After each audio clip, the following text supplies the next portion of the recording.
नमस्कार मंडळी, सिम्पली मराठी या आपल्या यूट्यूब चॅनलमध्ये तुम्हा सर्वांचं अगदी मनापासून स्वागत आहे. मंडळी, तुमच्याकडे सुद्धा अशी एखादी फॉर्मल पॅन्ट किंवा एखादी जीन्स आहे का, ज्याची उंची जास्त असल्यामुळे ती जीन्स वापरणं तुम्ही बंद केलंय?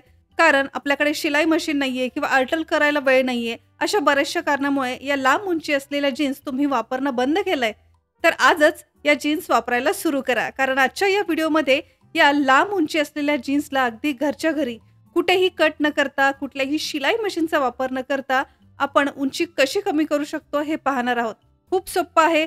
अगदी कोणीही ही ट्रिक वापरून जीन्स किंवा फॉर्मल पॅन्टची उंची ही कमी करू शकेल. पहा, त्यासाठी एक जीन्स आपण इथे आज घेतलेली आहे. जेवढी जीन्सची उंची तुम्हाला कमी करायची आहे, तेवढी बरोबर या जीन्सच्या बॉटमला एखाद्या टेपने किंवा टेप नसेल तर साध्या पट्टीने किंवा अंदाजे दोरीच्या वगैरे मापाने सुद्धा यावरती आपल्याला मार्क करून घ्यायचा आहे.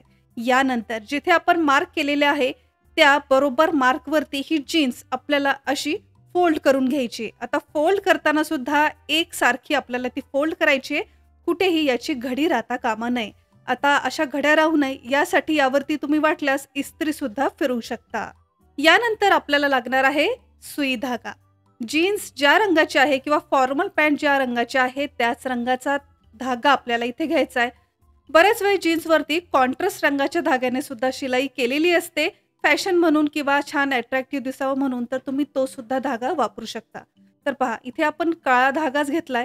तर जीन्सवरती जिथे आपण फोल्ड केलेलं आहे त्या फोल्डवरतीच आपल्याला हात शिलाई करायची आहे. अगदी बारीक अशी या सुई धाग्याने हात शिलाई करायची आहे, म्हणजे ती दिसणार नाही. आणि थोडीशी हात शिलाई झाली की ती अशी एकसारखी पसरून घ्या, म्हणजे यावरती आपल्याला काही घड्या राहणार नाही. शक्य होईल तेवढी बारीक शिलाई यावरती करायची आहे, म्हणजे अगदी मशीन सारखंच काम आपल्या या हात शिलाईने सुद्धा होणार आहे. पहा, काही अशा प्रकारे हे दिसणार आहे.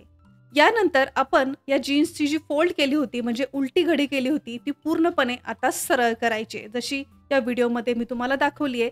शिलाई केल्यानंतर जिथे शिलाई आपण केलेली आहे तिथे आपल्याला इस्त्री फिरून घ्यायची आहे, म्हणजे यावरती अगदी बारीक जर काही रिंकल्स असतील तर ते रिंकल्स सुद्धा निघून जातील आणि एकसारखा बॉटम आपल्याला या जीन्सचा मिळेल. तर इथे तुम्ही पाहताय, जिथे आपण शिलाई केलेली आहे तिथे मी इस्त्री फिरून घेतली आहे आणि तुम्हाला वाटणार सुद्धा नाही की आपण अगदी घरच्या घरी फक्त सुई धाग्याच्या मदतीने कुठेही जीन्स न कट करता जीन्सची उंची ही अगदी सहज कमी केलेली आहे. तर तुम्ही सुद्धा फक्त सुई धाग्याचा उपयोग करून कुठेही जीन्स कट न करता, सिलाई मशीनचा वापर न करता फॉर्मल पॅन्ट किंवा जीन्सची उंची अगदी सहज कमी करू शकता. जीन्सची उंची कमी करण्याची ही ट्रिक तुम्हाला जर उपयोगाची वाटली असेल तर हा व्हिडिओ जास्तीत जास्त तुमच्या फ्रेंड्स अँड फॅमिलीला सुद्धा शेअर करा आणि अशाच उपयुक्त टिप्स अँड ट्रिक्स पाहण्यासाठी सिम्पली मराठी या आपल्या यूट्यूब चॅनलला सुद्धा नक्की सबस्क्राईब करा.